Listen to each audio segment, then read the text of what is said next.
Dear students, welcome to our YouTube channel Vidya for Success. In this video, let us study the characteristic features of pteridophytes. Yes, let us continue our study on the characteristic features of pteridophytes. Yes, in our last video, children, we came to know that pteridophytes are of two types based on the spore formation. Some are homosporous, some are heterosporous.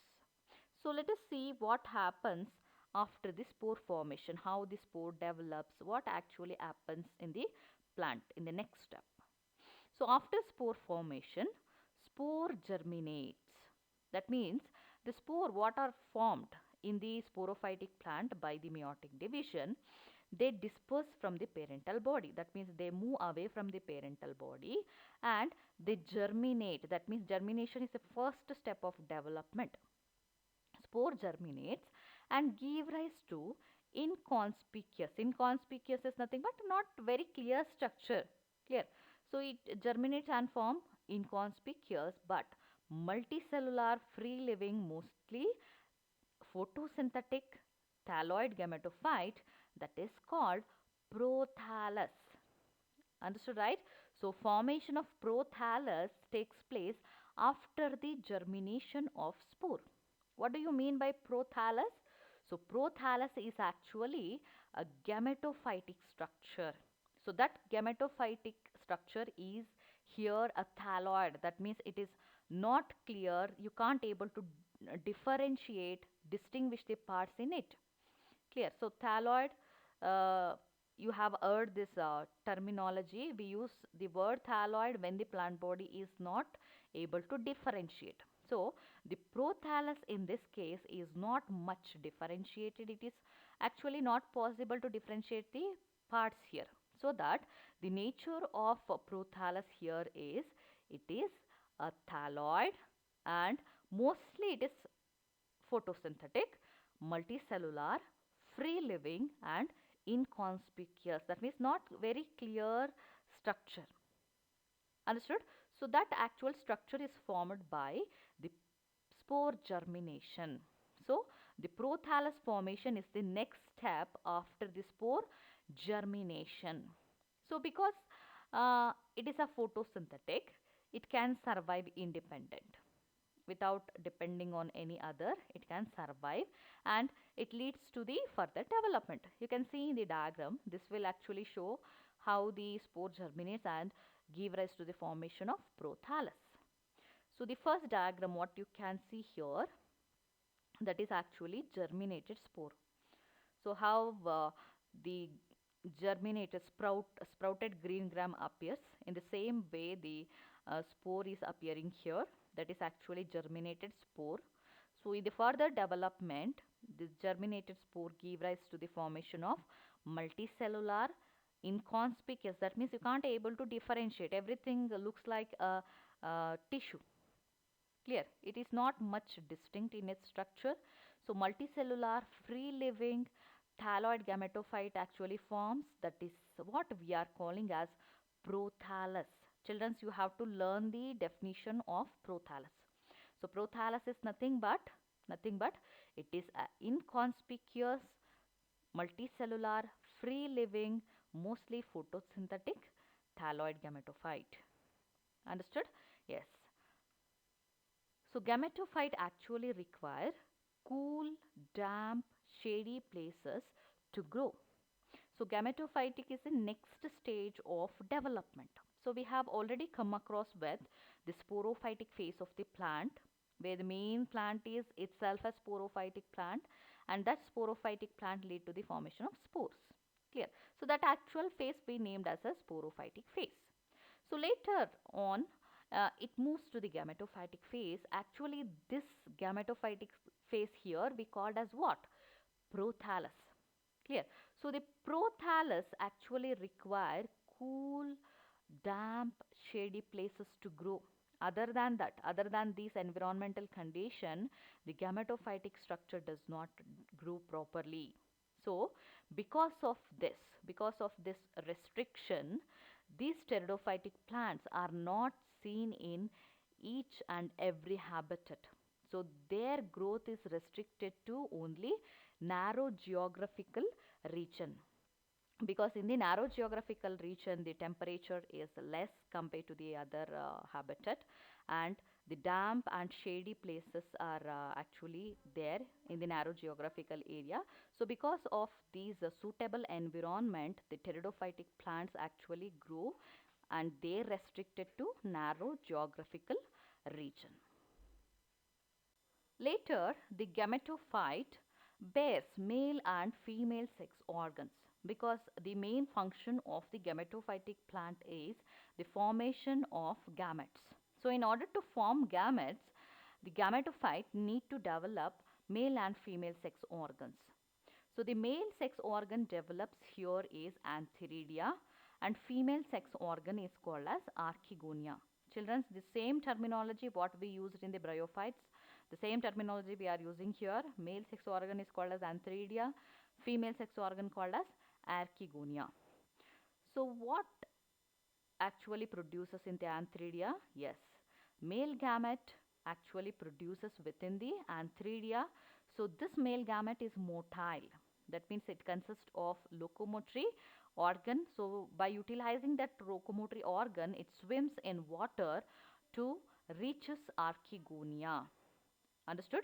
So without water, the movement of male gamete does not take place toward the female gamete. So in order to reach the archegonia, the male gamete requires water. So finally, with the help of water, it transferred towards the mouth of archegonia. Then it fuses with the egg, because egg is the female gamete in the archegonia. So when the male gamete reaches the egg, fusion takes place. That is what called as fertilization. So as a result of fertilization, male gamete fuses with the female gamete, results in the formation of zygote. So what do you mean by zygote? Yes, zygote is a diploid body. It is formed by the fusion of male and female gamete. So in the further step, zygote produces a multicellular, well differentiated sporophyte. So this is the next step of development in the pteridophytic plant. So the zygote is actually diploid structure, diploid cell. So this will undergo further differentiation. So in by means of cell division and by means of structure, it undergoes differentiation and finally leads to the formation of sporophytic plant. So here you can see the diagram. So in this we can notice how the zygote differentiated and formed the sporophytic plant. So actually the journey of pteridophytic plant started with the sporophytic. So because the sporophytic is the main plantlet, what we called in the pteridophytic category. So the main plantlet is a sporophytic. It's the journey actually started from the sporophytic and again it came back to the same stage here. Yes, now we have the development of gametophyte in heterosporous plants, because here the development is quite different compared to the homosporous plants. So in the heterosporous we have already studied that two kinds of spores will be produced. Some of the spores are microspores and some of the spores are megaspores, or also we can call it as macrospore. So megaspore develops into female gametophyte. So megaspore actually bigger spore. This spore develops into one of the gametophyte that is named as a female gametophyte. And microspore develops into male gametophyte. So we have seen in our last slide that the spore germination leads to the formation of prothallus. But in case of heterosporous plant, the two types of spores develops into two different gametophytic plant, male as well as female gametophytic plant. So the development of sex organs takes place on the particular plant itself. That means a female gametophytic plant produces female sex organ and male gametophytic plant produces male sex organ. So the female gametophyte retained on the parental plant for variable period. There is no detachment of female gametophyte here. female gametophyte retained on the parental sporophytic plant for a variable period of time. Then after that, the zygote development takes place. That means after the fertilization, zygote develops into young embryo. So this is what the advanced character can be seen in heterosporous plant. So this character we have not seen in the omosporous. In the omosporous there is no embryo development, but if you see the heterosporous plants, there the zygote develops into young embryo. This is little advanced character can be seen in this group of plants. So the best example of heterosporous plants here are Selaginella and Salvinia. So that heterosporous plants are named as advanced plants in the pteridophytic category, and homosporous plants are called as primitive group of pteridophytic plants. Understood? So because there is no separate male and female gametophytic structure in the homosporous, but in the heterosporous, female gametophyte and male gametophyte is very particular and distinct. And also we have seen here the formation of young embryo. So this is a one more advanced character can be seen in the heterosporous plants. This is the actual life cycle of heterosporous plant. So for explaining the life cycle, I have taken the example of Marsilia. So Marsilia is an aquatic pteridophytic plant. It is actually comes under heterosporous category. So the main plant here is sporophyte because it consists of two sets of chromosomes, and the main function of sporophytic plant is to produce spores. So the main plant here is a sporophytic plant, and it is represented by 2N because it consists of two sets of chromosomes. So in the main plant, two kinds of spores will be produced. Some of the spores, smaller spores, are known as microspores, and the bigger spores are named as megaspores. So the spore formation actually started from the spore mother cell. So microspore mother cell undergoes meiotic division and leads to the formation of microspore. And because the microspores are formed from the reductional division, they carry only one set of chromosomes. So microspore mother cell by meiotic division forms spores named as microspores.